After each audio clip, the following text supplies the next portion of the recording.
where local news matters.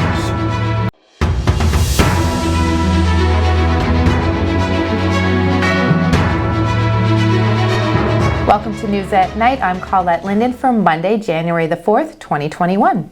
I'm Craig Huckerby. We have some mild conditions for the rest of the week. I'll give you those details coming up.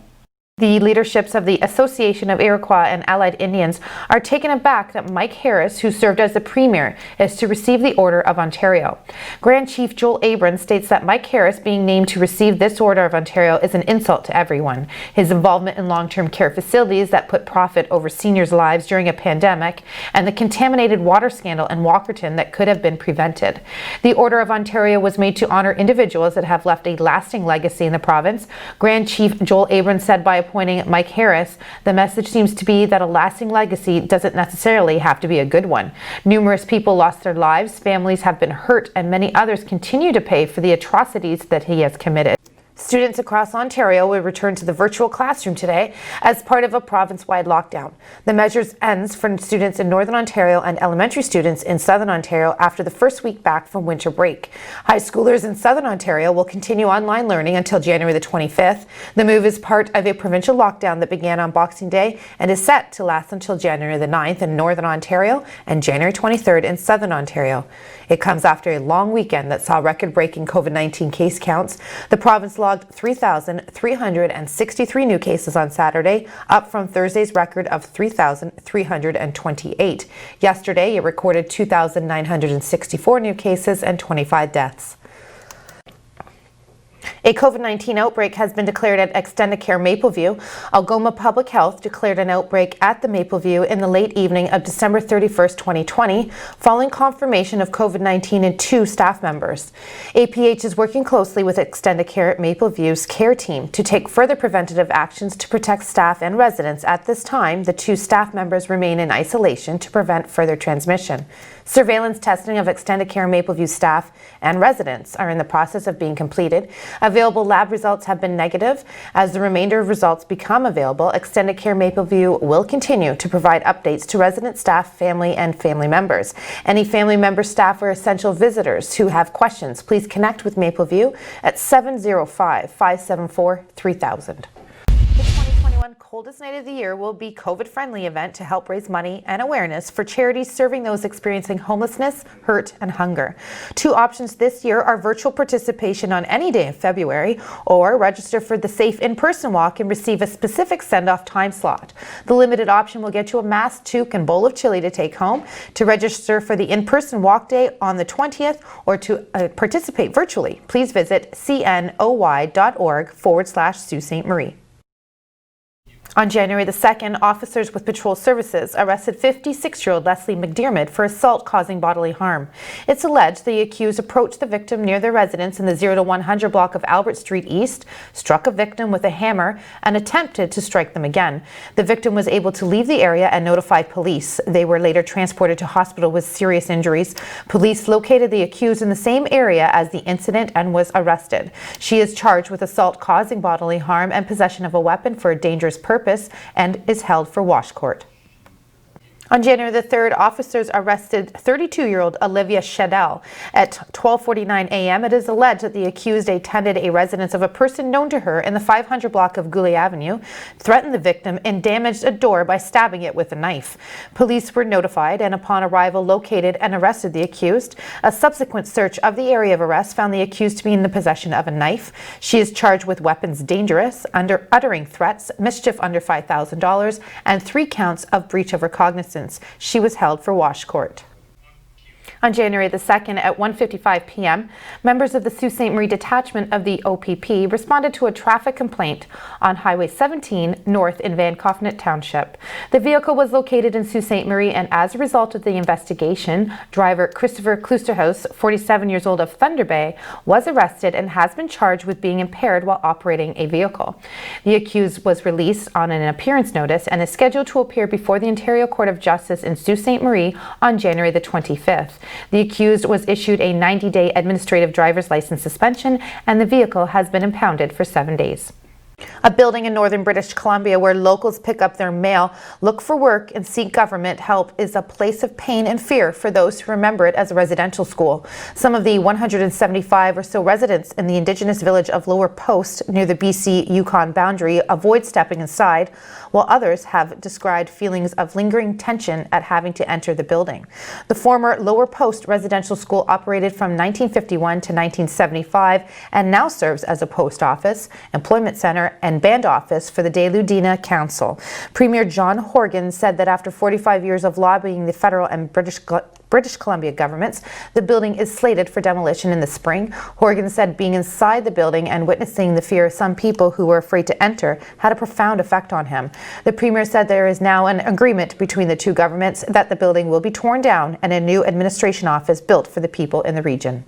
Construction picks up again today in the Trans Mountain project after an abrupt move to halt construction on December the 18th. The site was shut down following a worker who was seriously injured at the Trans Mountain's Burnaby Terminal in British Columbia. Few details have been released, but in announcing the shutdown, Anderson referred to safety incidents he called unacceptable and inconsistent with his corporation's safety record. In October, a contract worker on the project, Samatar Sahal, was struck and killed by a piece of equipment. Trans Mountain hasn't said whether these latest incidents are one-offs or point to systematic problems with the project, but the Pipeline Corporation said it has spent the last several days reviewing updated safety plans contractors have developed. The project continues to face opposition in British Columbia from some First Nations and environmental groups deeply concerned about the threat it poses to lands and waters. Opponents of the project were dealt a loss this summer when the Supreme Court of Canada refused to hear an appeal of a lower court decision denying an application for judicial review of the Trans Mountain expansion, approval from 3 affected First Nations. But legal experts say there may be other avenues First Nations opposed to the project can pursue. First Nation communities could still make an international complaint through the United Nations that Canada has failed to respect Indigenous rights. Such a complaint could have a powerful effect. Hi everyone. Well, we start the first week of the year on a high note with some warm temperatures, but how long will that last? I'll have those details coming up.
Again, everyone. Well, we didn't do all that bad today considering this is the first week in January. We reached temperatures around 3 degrees this afternoon.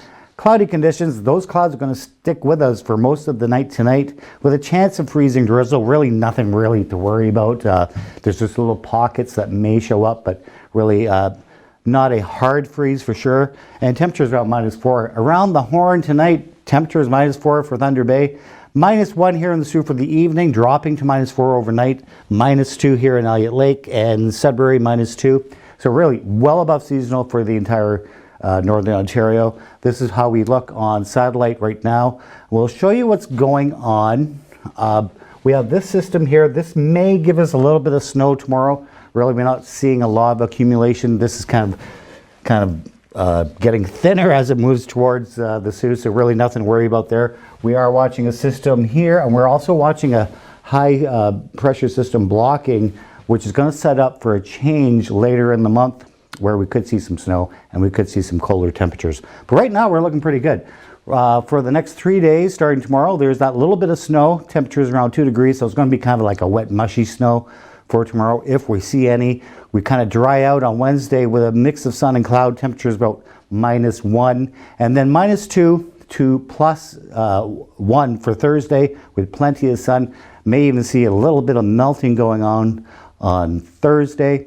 For the extended 7-day forecast, you can see temperatures still well above seasonal. We're just hovering around the freezing mark, and even the nighttime lows are very warm for this time of year.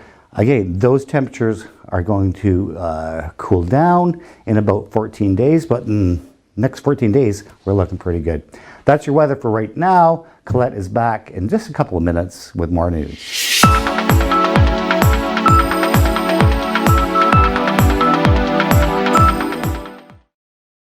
When it comes to peace of mind, think KC Security Services, a locally owned and operated security service. Voted the best security company in Sault Ste. Marie. We specialize in mobile patrols and alarm responses. At KC Security, we also offer stationary guard services for commercial and residential properties, events, and more. Available 24 hours per day, 365 days a year. KC Security Services, where peace of mind is a matter of choice, your one-stop shop for all your security needs.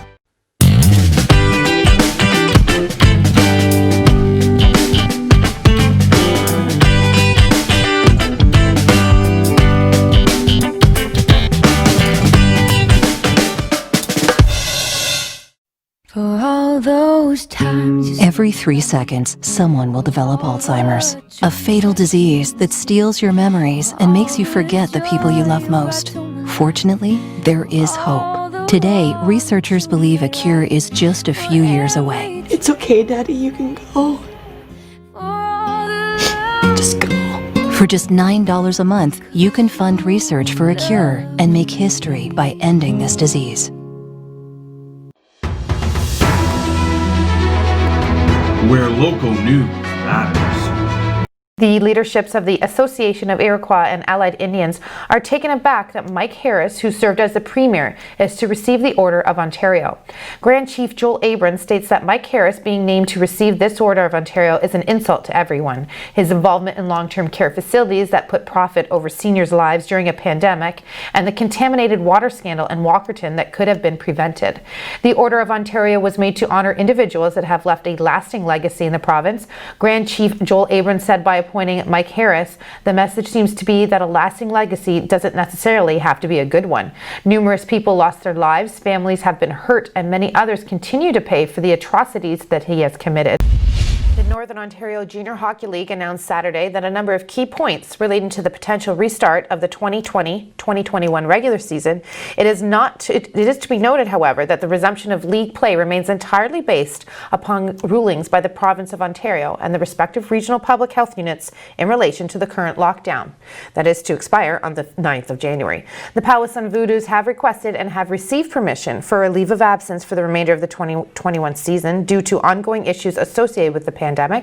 Players currently the property of the Voodoos will be dispersed in accordance to league bylaws and regulations, allowing them the opportunity to potentially join other NOJHL clubs and complete the season.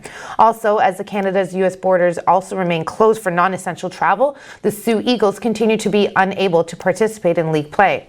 The regular national January 10th roster cut-down date for juniors-aged players in Canada has now been extended to February 25th, 2021. With that, competing team final rosters will now have to be set by no later than March the 7th. If given the go-ahead, the Thunderbirds will play Rayside Belfour Canadians. Of note, with the odd number of competing teams, the Espanola Express will sit out play in January, but return in February. Julie up to center ice. It bounces to McMichael. He's got Krebs with him. And McMichael beats his man long. And deposits that.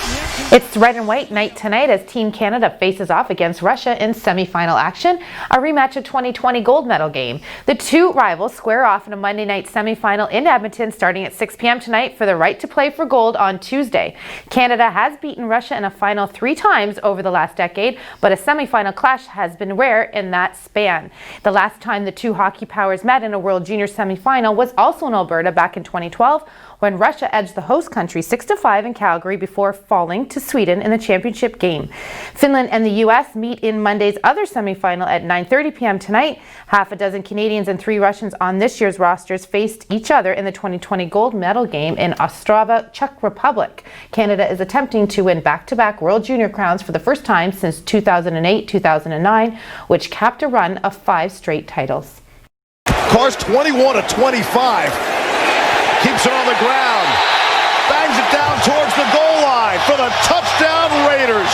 Las Vegas Raiders running back Josh Jacobs has been charged with a DUI. Jacobs was arrested Monday morning when he was involved in a single vehicle collision. Officers say they suspected Jacobs was under the influence at the scene. This year, Jacobs has been leading the Raiders rushing team with over 1,000 yards. Jacobs nor the club have released any statement at this time. Thank you for watching News at Night. I'm Colette Linden. I'm Craig Huckerby. We have some mild conditions and not a lot of snow to tell you about. That's good, Craig. Thank you. Stay tuned for more news and weather coming right up.